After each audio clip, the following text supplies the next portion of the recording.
c'est proprement avoir les yeux fermés sans tâcher jamais de les ouvrir, disait Descartes, que de vivre sans philosophie.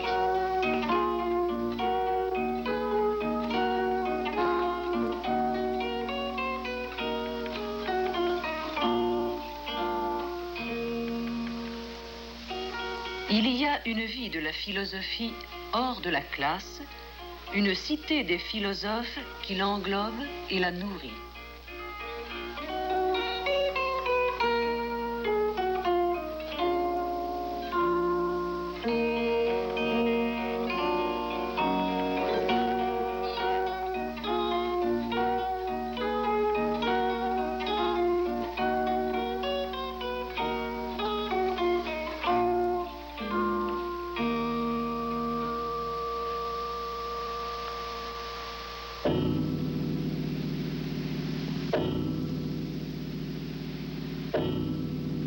Non, je n'emploierai pas le mot erreur.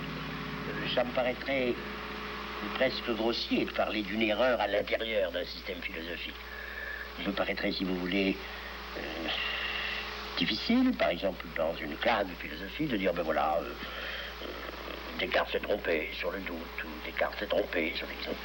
Bon, je ne pense pas que la réfutation d'un philosophe par un autre philosophe, bien qu'ils aient prétendu se réfuter les uns les autres, et la réfutation d'un philosophe par un autre philosophe est quelque chose qui ait beaucoup de sens, je ne crois pas. Alors, est-ce que vous considérez qu'il n'y a pas de vérité philosophique? Vous allez nous scandaliser, là. Oh, je ne pense pas que je vous scandaliserai, vous, personnellement. Mais je dirais, il n'y a pas de vérité philosophique. La philosophie n'est pas un genre de spéculation dont la valeur puisse être mesurée par le vrai et le faux. Alors, qu'est-ce que c'est, la philosophie? Mais la philosophie, parce qu'on ne peut pas dire qu'elle est vraie. Cela n'entraîne pas qu'elle soit un jeu purement verbal ou purement gratuit. La valeur de la philosophie est autre chose que la valeur de vérité, laquelle valeur de vérité ne peut convenir expressément que à la connaissance scientifique. Moi, je suis tout à fait d'accord avec ce que tu as dit, tu sais, sur la vérité. Il n'y a pas de... Parce que peut-être autrefois, on pouvait parler de vérité en philosophie et de vérité en sciences, dans la mesure où les sciences existaient. Aujourd'hui, c'est irréversible, et il n'y a vraiment deux vérités, au pluriel, que dans la mesure où il y a des sciences, où on les établit, et il n'y a aucune contradiction entre ce que tu as dit, qu'il n'y a de vérité que scientifique, et ce que j'ai dit, qu'il n'y a pas d'erreur, hélas peut-être, en philosophie. Oui, il n'y a pas de chose. contradiction, et pourtant ce n'est pas tout à fait la même chose de dire il n'y a pas d'erreur en philosophie et de dire il n'y a pas de vérité philosophique. D'abord, il n'y a pas d'erreur en philosophie, ça flatte tous les philosophes.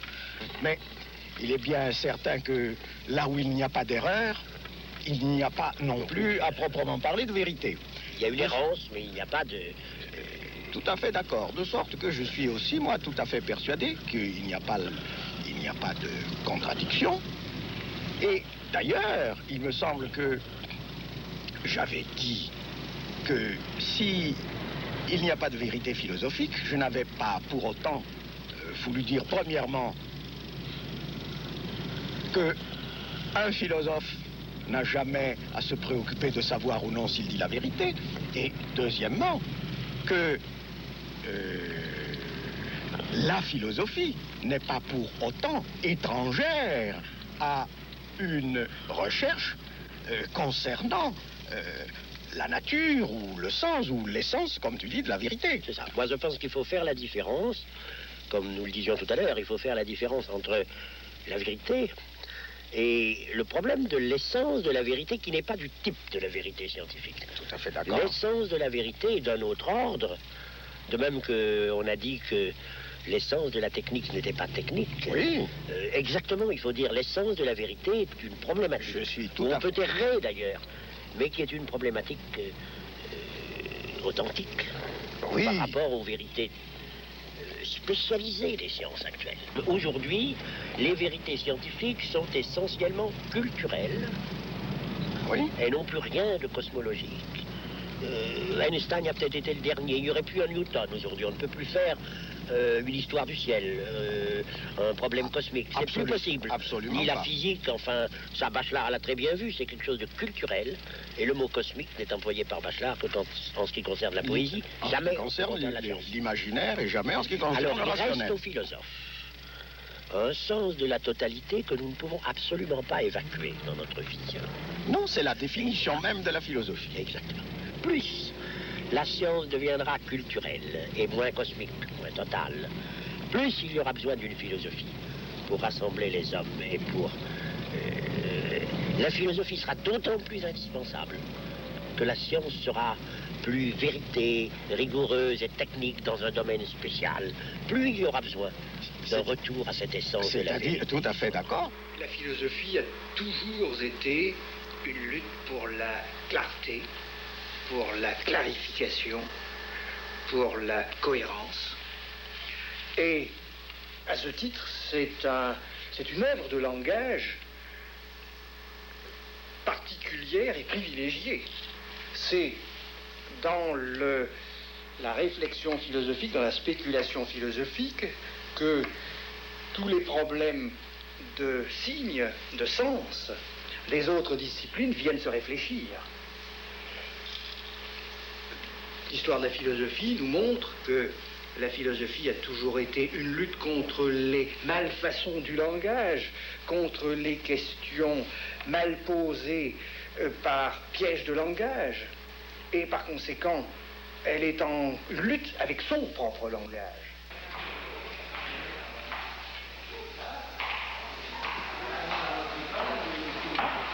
Mais vous venez de dire tout à l'heure dans votre émission que la fin de la philosophie, enfin le but était de se proposer, c'était la clarification du langage et puis la cohérence, l'établissement d'une cohérence.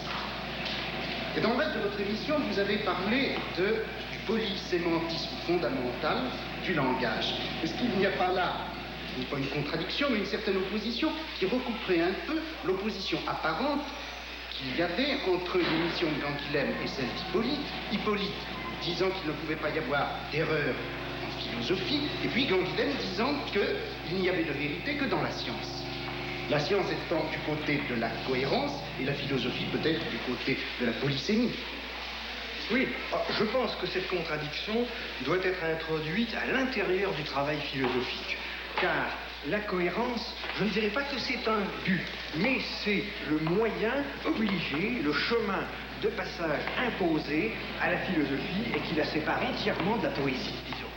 Mais cette cohérence ne pourra jamais être qu'un idéal formel pour la philosophie parce que vient affleurer dans ce champ de la philosophie d'abord tous les langages hérités et porteurs de leurs empilements de signification, le langage ordinaire, les problèmes hérités de la réflexion sur la science, sur l'éthique.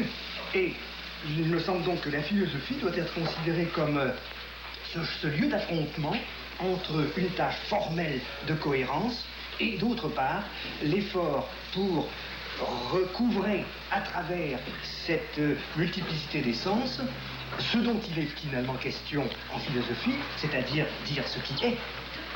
C'est-à-dire que le polysémantisme serait du côté soit alors de l'ontologie, soit des contenus culturels livrés et transmis par l'histoire.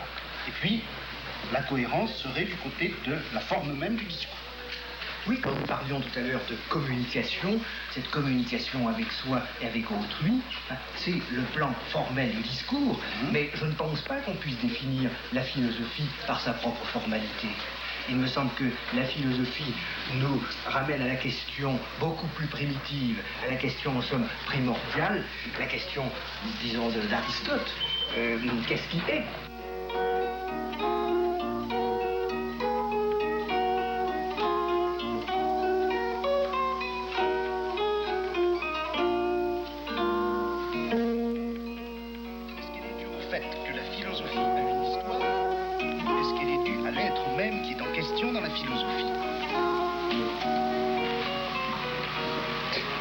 Vous avez déjà parlé de la question entre vous, je suppose.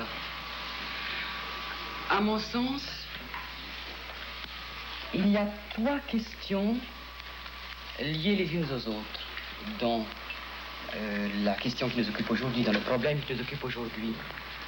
La première question, le premier point, c'est la contradiction apparente, je dis bien apparente, entre la proposition d'Hippolyte, il n'y a pas d'erreur en philosophie, et la proposition de Canguilhem, il n'y a pas de vérité philosophique. D'ailleurs, la proposition d'Hippolyte a été interprétée par certains. Le philosophe ne se trompe jamais. Je pense que ce n'est pas tout à fait ça qu'il a voulu dire.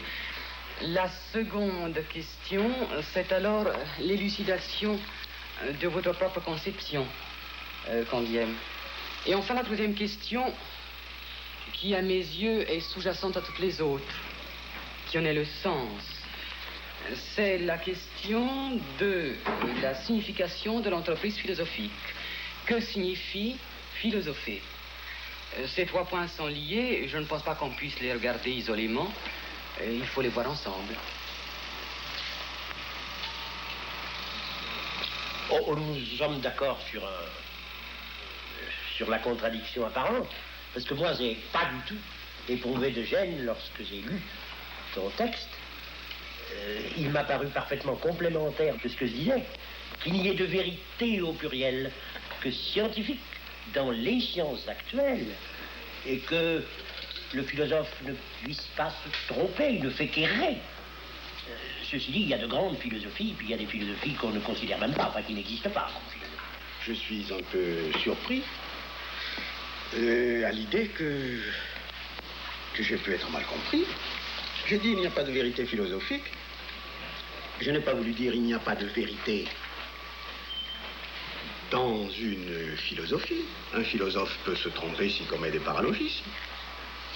J'ai simplement voulu dire ceci, c'est que le discours philosophique sur ce que les sciences entendent par vérité ne peut pas être, lui, dit à son tour vrai. Il n'y a pas de vérité de la vérité. Pour Kant, par exemple, l'analytique transcendantale représentait un type de vérité encore. Ce n'est même plus vrai pour nous aujourd'hui. Ce n'est même plus vrai aujourd'hui en ce sens qu'il n'y a pas un transcendantal qui est sa vérité. Ben, je pense que Foucault est d'accord. Nous sommes dans une anthropologie qui se dépasse, nous ne sommes jamais même dans un transcendantal. Oui, mais l'anthropologie, enfin, ceux qui constituent actuellement le fond anthropologique sur lequel, malheureusement, nous réfléchissons trop souvent, c'est bien, précisément, un transcendantal qui se voudrait vrai au niveau naturel. Mais qui ne peut pas l'être. Qui ne peut pas l'être. Mais à partir du moment où on essaie de définir une essence de l'homme, oui, qui pourrait s'énoncer à partir d'elle-même, et qui serait en même temps le fondement de toute connaissance possible et de toute limite possible de la connaissance, oui, alors on a bien une vérité à 2 niveaux. La vérité et puis la vérité de la vérité. Et c'est un paralogisme, ou en tout cas c'est pas possible. Écoutez, voyons. Est-ce que vous admettez ou vous n'admettez pas qu'il y a une vérité du discours philosophique comme tel? C'est-à-dire qu'il puisse être dit vrai ou faux? Qu'on puisse dire qu'un système philosophique est vrai ou faux? Personnellement, je ne l'admets pas. Moi non plus. Il y a une volonté de vérité. Vous m'avez dit, vous dites Foucault, il y a une volonté de vérité, il y a une visée de vérité, mais même si on vise la vérité et qu'on ne l'atteint pas, c'est quand même la norme de vérité qui est en question dans ce cas-là. Or, c'est bien de ça qu'il est question. Est-ce que la norme de vérité convient à la philosophie? Je crois que Canguilhem ne l'admet pas. Non. Il n'admet pas. Je n'admets pas que la norme de vérité convienne à la philosophie. Il me semble que ce qui convient à la philosophie, c'est un autre type de valeur, pour prendre un terme plus général que celui de vérité. Ce que vous avez commencé par penser le problème de la vérité en termes de normes et de critères. Je me demande, moi, si la question de la vérité n'est pas la dernière question qu'on puisse se poser, et non pas la question préalable. Ce n'est pas à partir d'un modèle épistémologique que l'on peut poser le problème de la vérité, mais à partir d'une autre question, me semble-t-il. Et il me semble que la question fondamentale de la philosophie, c'est ce qui est. Ce qui est. Alors, si la première question, c'est qu'est-ce qui est? Question d'Aristote. La théorie de la connaissance est seconde par rapport à la théorie de l'être. Et la science elle-même est seconde par rapport à la connaissance. Si bien que ce que vous appelez valeur, Oui. Est-ce que nous ne devons pas l'appeler vérité si nous définissons la vérité, le recouvrement le plus entier qui soit possible du discours et de ce qui est? Si vous accordez qu'il y a un problème de valeur pour la philosophie, le champ dans lequel vous intégrerez la valeur scientifique et les autres valeurs, c'est un champ justement où vient se manifester le problème que j'appelais tout à l'heure justement vérité, à savoir le recouvrement de l'être par son discours. Et alors, vous n'avez jamais qu'une forme, je ne dirais pas déchue, car c'est une forme privilégiée, mais une forme dérivée de la vérité, dans la vérité scientifique. Je pourrais répondre à votre question d'une certaine manière en la refusant. Je pourrais refuser votre définition de la vérité, le recouvrement du discours et de ce qui est. Parce que, précisément, pour la science, ce qui est, c'est ce qu'elle définit progressivement comme étant le vrai, indépendamment de tout rapport à un être supposé comme terme de référence. C'est dans la mesure où certaines philosophies ont conservé une certaine définition réaliste de la vérité par cette confrontation du discours et de l'être que on peut admettre que, tirant les conclusions de ce que aujourd'hui dans la science on entend par vérité, on peut en tirer pour la philosophie cette conclusion qu'elle peut, tout en restant fidèle à son projet fondamental, définir ou du moins entrevoir sa propre valeur, sa propre authenticité, sans revendiquer pour elle-même ce concept de vérité dont il est bien entendu qu'elle a à s'occuper dans la mesure où elle est le lieu où la vérité de la science se confronte avec d'autres valeurs telles que les valeurs esthétiques ou les valeurs éthiques. Voilà, oui. Ce n'est peut-être pas très clair, mais je n'ai pas dit autre chose, me semble-t-il, au cours de ma discussion avec Alain Badiou. Est-ce que je peux intervenir simplement pour dire, tu as dit qu'il n'y avait pas pour la science d'objet total, ni nature, ni cosmos, ni univers. Et tu as dit que la science, c'était les sciences à l'heure actuelle, c'est-à-dire des aspects extrêmement spécialisés et qui établissent techniquement leur vérité, seuls qui existent. Tu as bien dit cela. Oui, j'ai répondu. Dans cette mesure, nous réservons cette totalité dans laquelle nous sommes pris. Nature, cosmos, homme, nous sommes pris dans cette totalité. Je n'ai pas dit autre chose. Tu l'as pas dit. Même c'est pour ça que n'ayant pas dit autre chose, il y a une entretien avec Badiou. Mais, et donc ce rapport avec cette totalité, c'est la question de la vérité.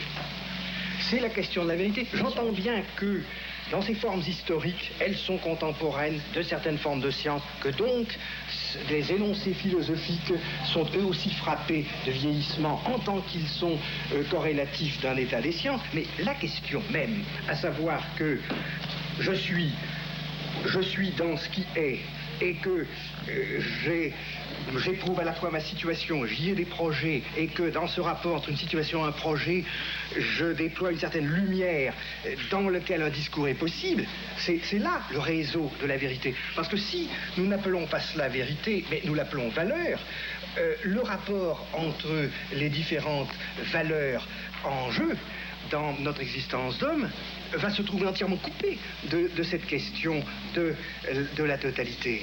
Autrement dit, l'idée de totalité, c'est la façon dont se récupère rationnellement ce rapport de mon être à l'être. Oui, d'ailleurs, il me semble que je ne vous ai pas dit, mon cher Badiou, autre chose. Quand j'ai dit que la totalité, ce n'était pas du côté de la nature ou du cosmos ou du monde que nous la trouvions, mais que c'était précisément l'affaire propre de la philosophie.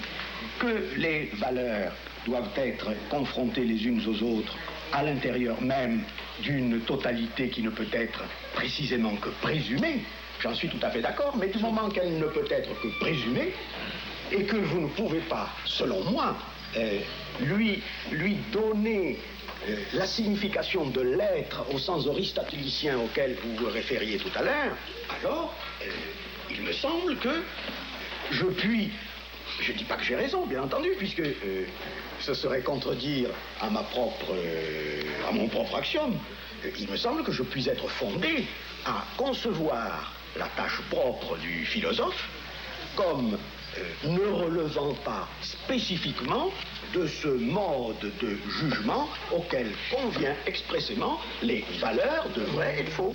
Est-ce que nous serions d'accord pour dire qu'il n'est plus possible aujourd'hui d'avoir une pensée philosophique qui ressemble à l'ontologie ancienne, c'est-à-dire à une théorie préalable de l'être? Je n'ai pas voulu dire autre chose. Alors, ce qui signifie qu'il n'y a plus de théologie. Mais c'est il n'y a pas non plus de catégorie objective. Il n'y a pas de théologie préexistante à la science. Il n'y a pas de catégorie objective préexistante à la science, et alors je ne suis pas surpris de voir que parmi les auditeurs qui ont pu être surpris, vous me disiez, mon cher Badiou, que je scandaliserais. Je vous ai dit, de toute façon, je ne crois pas que je vous scandaliserais, et même je ne pensais pas, j'étais certain de ne pas vous scandaliser, vous. Eh bien, parmi ceux, précisément, qui ont pu être surpris, il y a ceux pour qui la philosophie, c'est à la rigueur un substitut de théologie, ou ceux qui pensent qu'ils ont désormais le moyen de transformer la philosophie en science. En catégorie objective substituable à une pensée révolutionnaire active. Oui, mais ces catégories objectives sont déjà une forme dégradée de leur propre question. Et c'est cette question qu'il faut retrouver. C'est le champ même de la question. Tout à fait d'accord. Mais tout à fait d'accord pour cette problématique. Donc, s'il y a une question, comment appellerez-vous le rapport que nous avons avec cette question, si ce n'est pas un rapport de vérité? Sinon, vous allez faire du rassemblement de vos valeurs et de leur confrontation simplement une grandeur culturelle. Mon cher. Or, les cultures font apparaître certaines combinaisons de valeurs, précisément, et les cultures sont le milieu historique de la confrontation des valeurs. Mais ce dont il est question lorsque nous disons avec Descartes et le Descartes du cogito, je suis, donc la question qui est impliquée dans la question je suis, cette question-là n'est pas liée à l'histoire d'une culture. Elle est d'une autre dimension. Elle est peut-être d'une autre dimension, mais si vous me permettez, vous me dites, est-ce que ce rapport de la question que suis-je à l'être, est-ce que je ne peux pas appeler cela vérité? Je répondrai, je ne peux pas appeler vérité une question, je pourrais à la rigueur appeler vérité une réponse. Oui, c'est la question de la vérité. Mais l'essence, quand Willem m'a accordé tout à l'heure l'essence de la vérité... Je n'ai pas dit le contraire. La question de la vérité est peut-être une question philosophique, mais une philosophie, dans la mesure où elle se propose comme une réponse à cette question, une philosophie ne peut pas être classée par rapport à une autre philosophie donnant une réponse différente selon le critère du vrai ou du faux. Autrement dit, personnellement, je ne peux pas dire que la philosophie de Kant est vraie, que celle de Nietzsche est une philosophie fausse. Il y a des philosophies ridicules, il y a des philosophies étroites, je ne connais pas de philosophie fausse. Oui, mais nous nous intéressons... Par conséquent, je n'en connais pas de vrai. Nous nous intéressons à la philosophie parce que chacune ayant un rapport interne, en somme, de ces questions à ces réponses et dessinant son champ fini, en somme, de sa vérité propre, elle nous intéresse parce que nous avons la conviction ou l'espoir que, à travers ces œuvres finies de l'esprit humain, se produit la rencontre avec le même être. Sans quoi, nous serions schizophrènes. Mais nous n'avons pas en même temps le moyen de montrer qu'il s'agit de la même chose. C'est pourquoi tout ce que nous pouvons dire, c'est que nous espérons être dans la vérité, mais nous ne pouvons pas assigner la vérité à un système philosophique produit par l'histoire. Peut-être plus élémentaire et plus positif en même temps. Vous avez vous-même montré, en accord avec l'inspiration générale de l'épistémologie contemporaine, que la science ne découvre pas la vérité ou ne révèle pas une réalité qui lui serait antérieure, mais qu'elle institue ou constitue à la fois, en somme, le problème de la vérité et les procédures effectives par quoi, partiellement, ce problème peut recevoir une série de réponses ordonnées. Oui. Vous accepteriez donc de dire que la science n'est pas ce à travers quoi l'homme découvre le vrai, mais que la science est historiquement la forme culturelle qui, en quelque sorte, institue sur un terrain valable le problème du vrai. Si vous admettez que l'homme est, en somme, historiquement producteur de la vérité, sous la forme de la pratique scientifique, alors, comme pour toute production, se pose le problème de la fin ou du télos du produire. Et par conséquent, je serais assez d'accord pour dire que, d'une certaine manière, la philosophie s'interroge, non pas sans doute sur... Plutôt, la philosophie n'est pas comme telle une production de vérité, mais elle s'interroge sur la fin ou sur la destination de cet événement producteur particulier. Il me semble que nous l'avions dit au cours de notre entretien. Je crois avoir dit, autant que je me souvienne, que la question de la possibilité de la science n'était pas une question scientifique. Le pourquoi des mathématiques n'était pas une question de mathématiciens. La science constitue la vérité sans finalité de la vérité. Sa finalité, c'est la vérité, mais il n'y a pas pour la science la finalité de la vérité. Et alors la finalité de la vérité, l'interrogation sur la finalité de la vérité, c'est-à-dire ce qu'on peut en faire par exemple dans une pratique, ce qui a toujours été une question fondamentalement philosophique, ce qu'on peut en faire dans une pratique, cela est précisément philosophique. Mais il me semble que toute la philosophie moderne, surtout depuis Kant, est caractérisée par ceci, c'est que la connaissance de la vérité n'est pas suffisante pour résoudre la question philosophique totale. Non, mais est-ce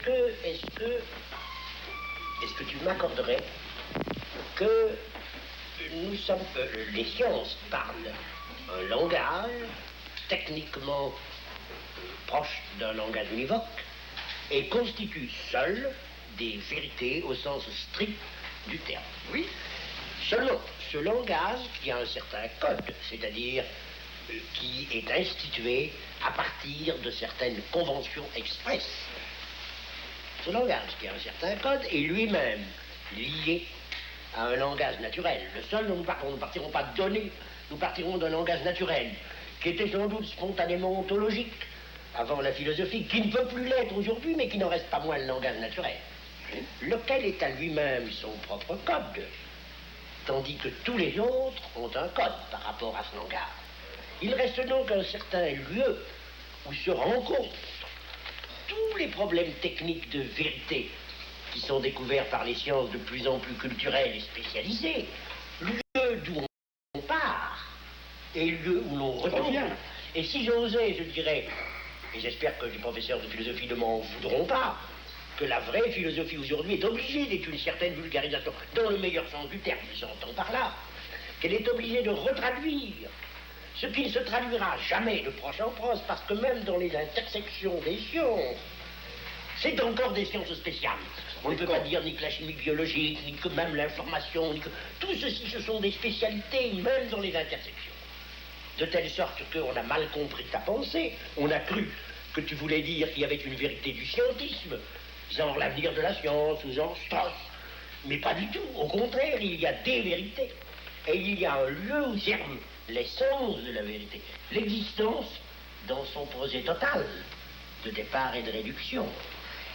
Et alors il me semble que par rapport à votre question, certes la philosophie a commencé avec la science, il y a un avant, mais un jour la philosophie, sous une certaine forme, s'est terminée pour donner naissance à une pensée philosophique d'autant plus indispensable. Mais il y a quelque chose d'irréversible. On ne peut plus refaire une ontologie comme Aristote. On ne peut plus refaire une ontologie comme Descartes. Mais enfin... Et en même temps, je puis parfaitement comprendre de quoi il était question dans les grandes philosophies du passé. Par conséquent, ce que ces philosophies chercher, et si l'on peut dire, reprenant votre langage, le lieu d'où elles partaient, le lieu où elles vont, n'est plus un lieu qui nous soit interdit ou fermé. C'est pourquoi l'histoire de la philosophie n'est pas l'histoire de la science. Vous disiez qu'il n'y a pas d'erreur en philosophie, mais on pourrait dire aussi qu'il n'y a pas de progrès. Aucune question n'est abolie, n'est périmée, alors que dans l'histoire des sciences, l'histoire des techniques, il y a vraiment quelque chose qui est définitivement perdu. Mais je puis en même temps comprendre que ce que dans le rapport avec les sciences, et pour des raisons du développement des sciences, nous appelons question d'existence, c'était la même question que celle qui était appelée question de l'être dans la philosophie grecque. Et par conséquent, cette reconnaissance d'un même lieu d'origine et d'un même lieu de destination du discours philosophique, c'est cela qui me permet de parler d'un problème de la vérité.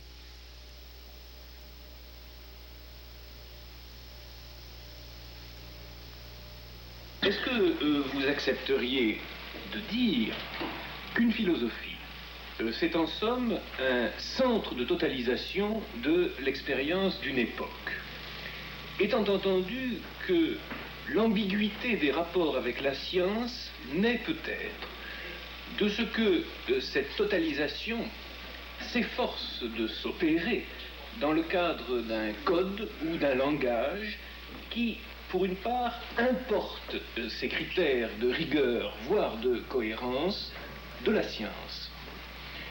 Dès lors, nous aurions à la fois une définition du projet philosophique, et nous pourrions, je crois, reconnaître la valeur et la signification de ce projet indépendamment de la notion de vérité au sens strict, telle que vous l'avez introduite.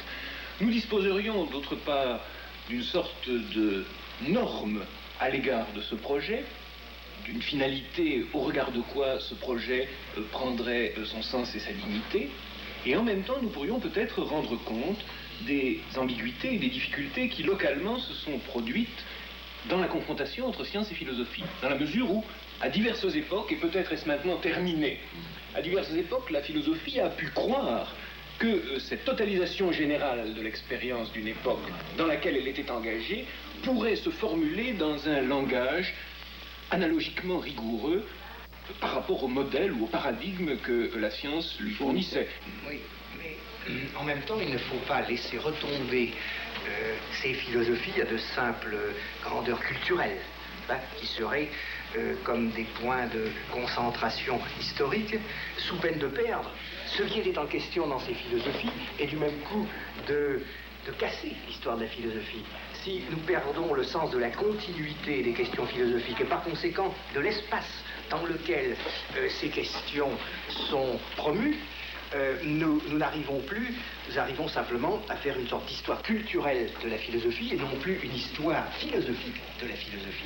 Il y a deux questions dans ce que disait Badiou, et dont le rapport fait difficulté.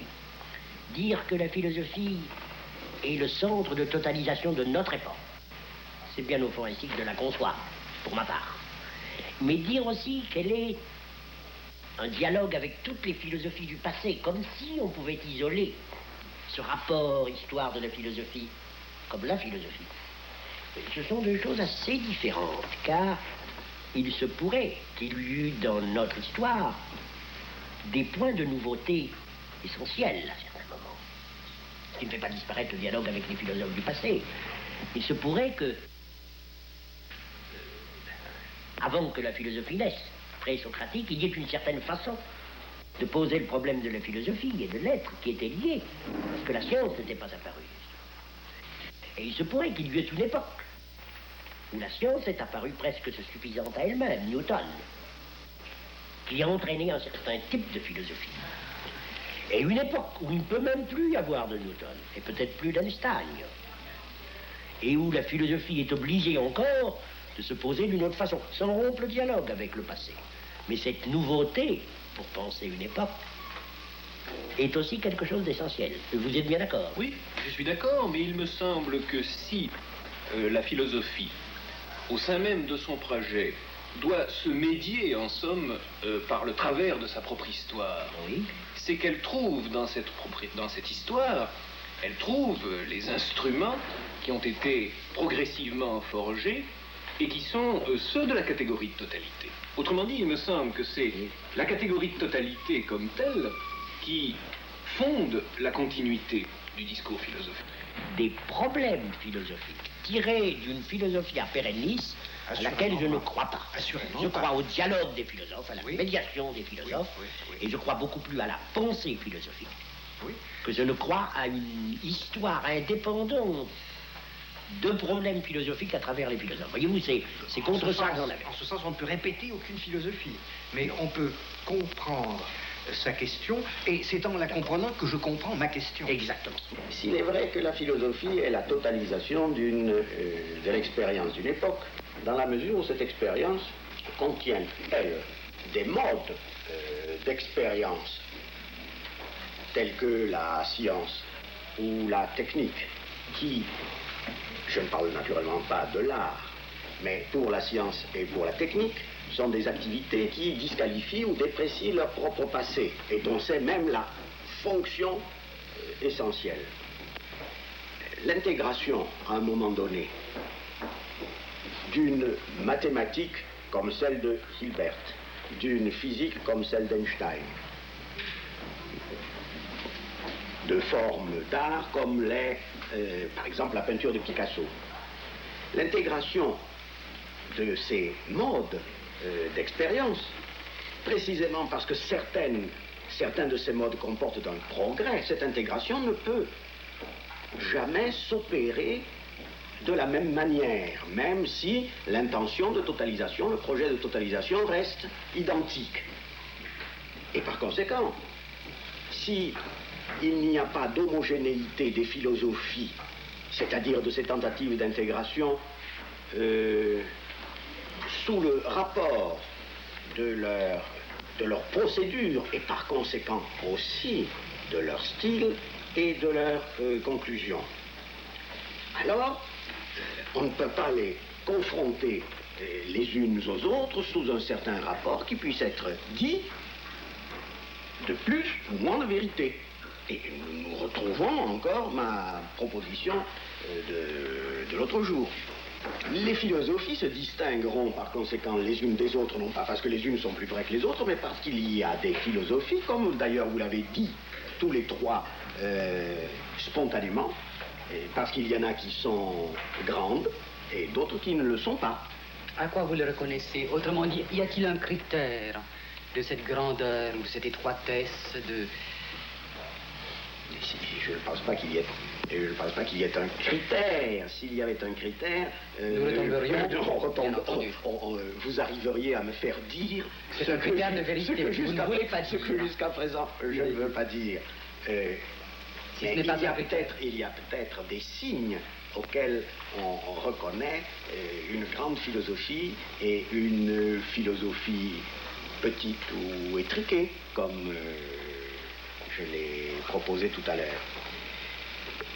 Si c'est vrai que la philosophie doit être la vulgarisation, en un sens non vulgaire, la vulgarisation, comme le disait Hippolyte, de tous ces codes différents qui sont adoptés par les sciences en voie de constitution, par toutes les activités de type culturel d'une époque donnée. Il me semble que il y a un côté fondamentalement naïf, je dirais même populaire, de la philosophie que l'on tend trop souvent à négliger. Et peut-être qu'une grande philosophie, c'est une philosophie qui a laissé dans le langage populaire un adjectif. Platon a donné platonique, les stoïciens ont donné stoïcien, Descartes a donné cartésien, Kant a donné kantien, l'impératif catégorique.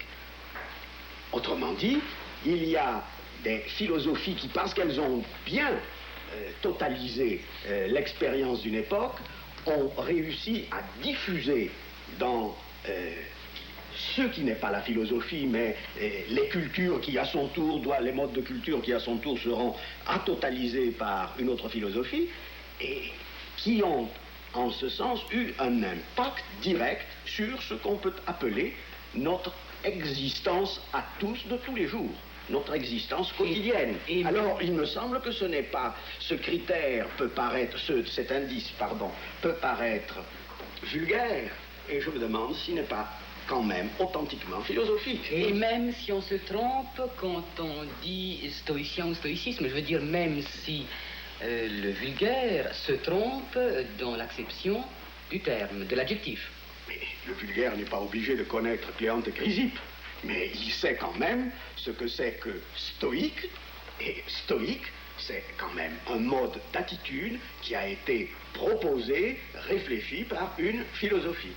Une grande philosophie, d'accord, est une philosophie qui est capable de se traduire d'une certaine façon dans la langue commune de tous. Oui. Simplement, il faut aussi distinguer totalisation de somme, nous sommes tous d'accord, et une totalisation pour avoir un point d'impact. Et souvent, une totalisation partielle et presque partiale pour le point d'impact. De telle sorte que le caractère aigu du génie philosophique, car c'est bien ici quelque chose qui touche au génie, et de rentrer en contact avec son époque, non pas par le travail des épigones, c'est-à-dire accumuler des sommes, mais par un contact profond avec ce que l'époque est en train de balbutier. Certainement. Il y a de ça. Certainement. Oui, je ne voudrais pas que nous terminions sur un accord apparent. Non, il y aura un point, moi, sur lequel il vaut mieux moi que non nous ne plus. soyons pas d'accord. Il vaut mieux que, enfin... Je résisterai, si vous voulez, sur un point, de ramener à une sorte de signe social, ce qui tout de même me paraît plus important, à savoir que dans une grande philosophie, nous présentons un pouvoir de rassemblement qui est alors l'équivalent d'un rapport avec la réalité, avec l'être. Et je dirais qu'une grande philosophie, c'est celle où nous avons une impression de la vérité. L'indice social est comme une sorte de signe qui montre et qui cache aussi l'importance de l'enjeu. Ah oui, on peut mettre l'accent sur montrer ou cacher. Personnellement, c'est cette... je mettrais plutôt l'accent sur montrer. Oui, mais je voulais dire simplement que nous ne pouvons pas réduire à un critère d'influence sociale ce qui est aussi le rapport de chaque totalité partielle avec ce que nous appelions tout à l'heure cet espace de rencontre des philosophies où il est question de la vérité, où peut-être la vérité reste sa propre question. Mais cette présomption de vérité, c'est peut-être aussi ce que le sentiment populaire ressent parfaitement, que vraiment dans une grande philosophie vient à la parole ce qui est notre rapport varié dans l'histoire, mais fondamentalement le même. Je ne dis pas le contraire, et c'est pourquoi je préfère vous accorder le mot que vous venez de reprendre et dont je me suis servi, c'est-à-dire populaire plutôt que social. Je n'ai pas voulu parler d'un critère social, mais certainement d'une populaire, pour moi, c'est le signe d'une certaine authenticité. Oui, mais pour ma part, je ne voudrais pas séparer authenticité de vérité. Oui, eh bien, moi, il me semble que toute ma défense reviendrait à dire je ne vois pas pourquoi employer le même mot et le même concept en deux sens différents.